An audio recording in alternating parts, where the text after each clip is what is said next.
नमस्कार। सब राम भक्तों को राम राम। आज अरण्य कांड में भगवान राम अत्रि ऋषि के आश्रम पहुंचते हैं। अत्रि ऋषि कौन है?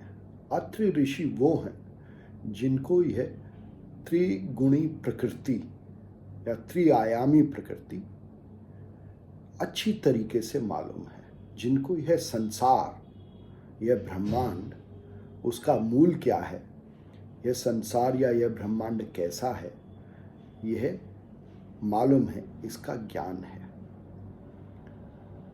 अत्रि ऋषि भगवान राम की स्तुति करते हैं और उसमें उनके इस ज्ञान का वर्णन है और उस ज्ञान का अंश साफ साफ झलकता है। तुलसी लिखते हैं, नमामि भक्तवत्सलं कृपालुशीलकोमलं भजामि ते पदाम्बुजम् अकामिना स्वधामदम्। अत्रि ऋषि कहते हैं कि हे राम, मैं आपको नमस्कार करता हूँ। आप के चरणों रूपी इस विश्व को, ये जो आपका जो विश्व रूप है, मैं इसको निरंतर भजता हूँ, इसको निरंतर जानने की कोशिश करता हूँ और आप सब प्रकार की कामनाओं को संतुष्ट करने वाले या अकाम करने वाले, कामनाओं को खत्म करने वाले हैं और आप अपने इस विश्व रूप का ज्ञान देने वाले हैं। स्वधामदम नेकाम श्याम सुंदरम भवाम्भुनाथ मंदरम प्रफुल्ल कंजलोचनम मदादिदोषमोचनम। कहते कि हे राम, आप इस विश्व रूप में बहुत सुंदर हैं और आप इस विश्व रूप के स्वामी हैं और इस विश्व में जो भ्रम उत्पन्न होता है, इसके ज्ञान के बिना या ज्ञान से, उस भ्रम को मंदर पर्वत की तरह मिटाने वाले हैं। कहते हैं कि हे राम, आप इस सारे विश्व रूप के, सारे दृश्य के दृष्टा हैं, लोचन हैं आप। और क्योंकि आप दृष्टा हैं, तो इस दृष्टा की वजह से जो मनुष्य को अपने में अहंकार या मद उत्पन्न होता है और सब प्रकार के अज्ञान रूपी दोष उत्पन्न होते हैं, उन सारे दोषों को खत्म करने वाले हैं।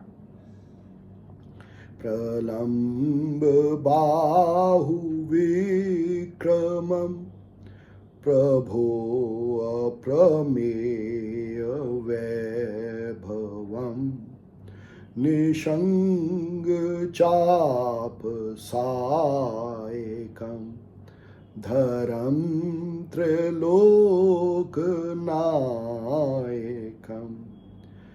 कहते हैं कि हे राम, ये सारा विश्व आपकी भुजाओं के समान है और यह आपका ये जो रूप है, ये जाना नहीं जा सकता और ये सारा रूप वैभवपूर्ण है। इसमें सब प्रकार के तत्व, सब कुछ है, इसमें सब प्रकार का वैभव है आपके इस विश्व रूप में। और फिर कहते हैं कि आपने इस विश्व रूप को, आपने इस प्रकृति को आपने ही धारण किया है। आपने ही इस त्रिलोकी प्रकृति, त्रिआयामी प्रकृति, त्रिगुणी प्रकृति को धारण किया है। आप ही इस रूप को धरे हुए हैं और यह प्रकृति आपके धनुष, आपके बाण और आपके तरकश का प्रतिनिधित्व करती है। कैसे कि आपके बाण तो समय है, हर एक एक पल जो बीत रहा है वो आपके बाणों के समान है। जो धनुष है वो आपका ये जो रूप है वो धनुष के समान है। जो काल है, जो जिस काल में कोई भी चीज एग्जिस्ट करती है, रहती है, वो आपके धनुष के समान है। और तरकश वो है जो आपके शाश्वतपने को, आप समय जो शाश्वत है वो तरकश उसका प्रतिनिधित्व करता है। फिर कहते हैं दिनेश वंश मंडनम महेश चाप खंडनम। कहते हैं कि ये जो सूर्य वंश है, सूर्य की किरणों से उत्पन्न जो कुछ है, ये सब आपका आभूषण है। आप ही ने इस सूर्य वंश को धारण कर रखा है। और यह जो अज्ञान है, मैं और मेरेपन के कारण, तू और तेरेपन के कारण, इस अहंकार के कारण, इस अज्ञान रूपी धनुष को आप खंडन करने वाले हैं, उसका नष्ट करने वाले हैं। फिर कहते हैं मनोज वैरे वंदितम अजादिदेव सेवितम विशुद्ध बोध विग्रहम समस्त दूषणापहम। कहते हैं कि सब प्रकार की कामनाएं जो मन में हैं, मनोज माने मन, मन में जो भी उत्पन्न कामनाएं हैं, उन कामनाओं को आप खत्म करने वाले हैं। कैसे? क्योंकि जब हम जान जाते हैं कि सारा संसार आप ही का रूप है, आप ही ने धारण किया है, तो कामनाएं फिर रहती ही नहीं संसार में, क्योंकि आप तो हमें प्राप्त हैं। और फिर कहते हैं कि इस बुद्धि जो अजादि देव है, अज माने बुद्धि, जो भी बुद्धि है, जो चित्त है, अहंकार है, मन है, और हमारे सुर रूपी देवता हैं, हमारे शब्द रूपी देवता हैं, वो सब आप ही की सेवा करते हैं, आप ही का गुणगान करते हैं, आप ही को सेते हैं, सेवते हैं। और फिर कहते हैं कि आप विशुद्ध ज्ञान हैं। इस संसार को अगर हम जान जाएं कि आप ही का रूप है, आप ही ने धारण कर रखा है, तो ये जो विशुद्ध ज्ञान है ये भी आप ही का रूप है। और ये ज्ञान जब प्राप्त हो जाता है तो सब प्रकार के दोष जो दिखाई देते हैं इस विश्व में, अपने में, सब प्रकार के दूषण खत्म हो जाते हैं। त्वदंघ्रि मूल ये नरा भजन्ते हीन मत्सरा पतन्ते नो भवार्णवे वितर्क बीच संकुले। कहते हैं कि आप ही इन सारे मनुष्यों के, नरों के, सब मनुष्यों के मूल आप ही हैं। आप ही ने ये मनुष्य रूप, जितने भी मनुष्य हैं, ये मनुष्य रूप आप ही ने धारण किए हुए हैं। और आप के बारे में ये भजने से, ये जानने से किस भी प्रकार का राग और द्वेष दूसरे मनुष्यों में खत्म हो जाता है। और फिर कहते हैं कि जब यह जान जाते हैं तो इस भ्रम सागर में फिर मनुष्य गिरते नहीं हैं। और सब प्रकार के जो तर्क कुतर्क हैं कि मैं कौन हूँ, ये विश्व कौन है, ये सब तर्क कुतर्क खत्म हो जाते हैं। विवेक्तवासिन सदा भजन्ते मुक्तये मुदा निरस्य इन्द्रियादिकं प्रयान्ति ते गतिं स्वकम्। अत्रि फिर कहते हैं कि आप के इस रूप को जान के जो लोग निरंतर आपको भजते हैं, आपके ध्यान में रहते हैं, वो इस संसार सागर से, इस भ्रम सागर से प्रसन्नता के साथ मुक्त हो जाते हैं, क्योंकि उनको फिर यह पता चल जाता है कि मैं कौन हूँ और यह विश्व क्या है। हम दोनों ही, हम सब आपके ही रूप हैं, आप ही ने धारण किया हुआ है। और कहते हैं कि ये तभी हो सकता है जब हमें अपनी इंद्रियों पर, ज्ञानेंद्रियों, कर्मेंद्रियों, मन, बुद्धि, चित्त और अहंकार पर संयम हो, तभी आपकी गति मिलती है, तभी हम आपको प्राप्त होते हैं, तभी हम यह जानते हैं कि हम सब आपके ही अंग हैं। तमेकमद्भुतं प्रभु निरीहमीश्वरं विभु जगद्गुरुं च शाश्वतं तुरीयमेव केवलम।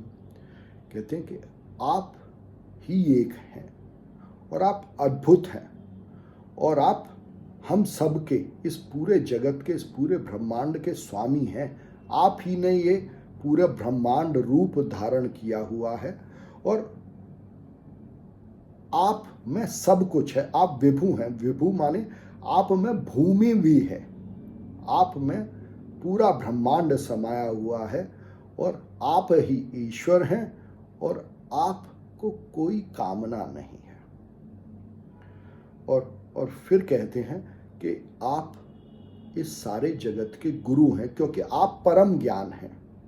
और जब यह पता चल जाता है कि ये सारा विश्व आपका ही रूप है, यही परम ज्ञान है, तो ये ज्ञान आपको भजने से, आपकी सेवा करने से, आप पर मनन करने से ही प्राप्त होता है। और यह भी तभी पता चलता है कि आप नित्य निरंतर हैं, आपका नाश नहीं है। आपका ये रूप जो प्रकृति है यह नष्ट होती है, पर आप जिन्होंने ये रूप धारण किया हुआ है, आपका नाश नहीं होता और केवल आप ही हैं। यह रूप, सारा विश्व रूप आपका ही है, आपके अलावा और कोई नहीं है। तभी कहते हैं केवलम।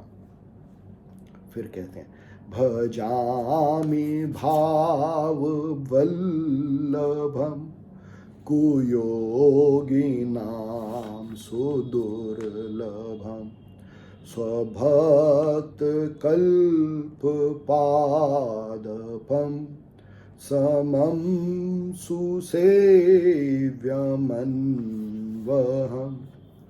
कहते हैं कि आपको भाव से, आपको भाके जब कोई मनुष्य भजता है, जानने की कोशिश करता है, आपको रस, आप में रस लेके, तो वो आपको पा जाता है।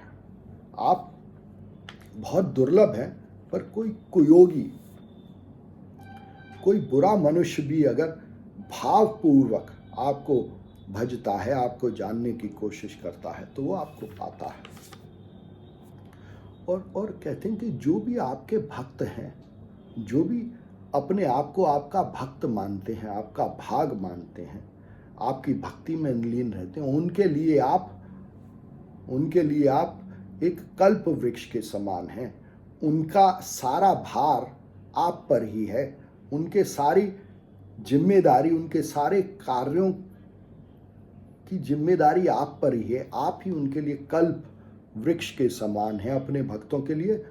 और कहते हैं कि आप सम हैं, सबों में समता देखते हैं, आपके लिए सब समान है और आप की सेवा करने से, सुसेव्यम, आपकी सेवा करने से ही आपको जान पाते हैं, आपका भजन करने से ही आपको जान पाते हैं, आप के लिए प्रयत्न करने से ही आपको जान पाते हैं। अनूप रूप भूपति न तो अहम उर्विजापति प्रसीद में नमामि ते पदाब्ज भक्ति देहि में। कहते हैं कि आपके अनूप रूप हैं। एक तो आप बहुत सुंदर हैं और अनेक रूप हैं आपके, और हर मनुष्य, हर प्रकृति का हर अंग आपका ही रूप है। और कहते हैं कि आप इस पृथ्वी के, इस प्रकृति के नायक हैं, पति हैं, स्वामी हैं। आप ही ने इस प्रकृति को, इस भूमि को, इस विश्व को धारण किया है। और आपके इस रूप को नमस्कार करके मैं बहुत खुश होता हूँ। मैं आपको इस विश्व रूप में नमस्कार करके बहुत खुश होता हूँ, और आप मेरे को अपने इस विश्व रूप में भक्ति दें। मतलब कि अपने इस विश्व रूप का मैं अंग हूँ, तो आपका भी अंग हूँ। यह नित्य निरंतर मेरे को यह भक्ति दें। पठन्ति ये स्तवम् मेदं नरादरेण ते पदं व्रजन्ते नात्र संशयं त्वदीय भक्ति संयुता। तुलसी कहते हैं कि जो भी अत्रि ऋषि की इस स्तुति को पढ़ते हैं वो आपकी भक्ति प्राप्त करते हैं, आप में एकाकार हो जाते हैं, आपसे मिल जाते हैं, अपने आप को आपके भाग के रूप में जानते हैं और आपकी इस भक्ति को प्राप्त करते हैं। और उनको फिर कोई भी संशय नहीं रहता कि वे खुद कौन हैं और यह विश्व क्या है। वो फिर यह जानते हैं कि ये सारा विश्व आपका रूप है और वो भी आपके अंग हैं। यह है अत्रि ऋषि की राम स्तुति। इसका नित्य निरंतर पाठ करने और समझने से हमारी इस विश्व को राम के रूप में देखने की दृष्टि प्रगाढ़ होती है, और फिर हमारा आचरण भी भागवत आचरण होता है। कोशिश करें। धन्यवाद। नमस्कार।